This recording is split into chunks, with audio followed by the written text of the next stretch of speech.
Are you tired of hunting through Odoo's menus just to create a product category?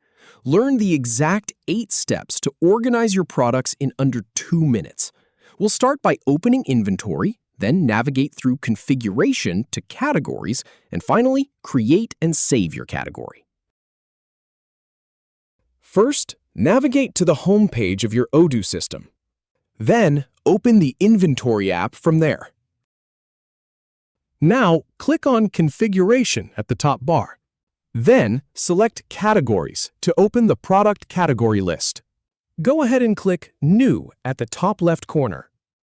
In the Name field, enter the category name, something like Electronics.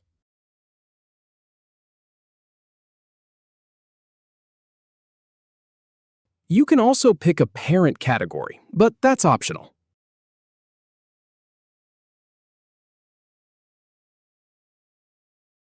Finally, click the Save icon at the top left. If you have any feedback or if any info is inaccurate, please leave a comment below. We'll do our best to answer or redo the video if needed. Thanks for watching.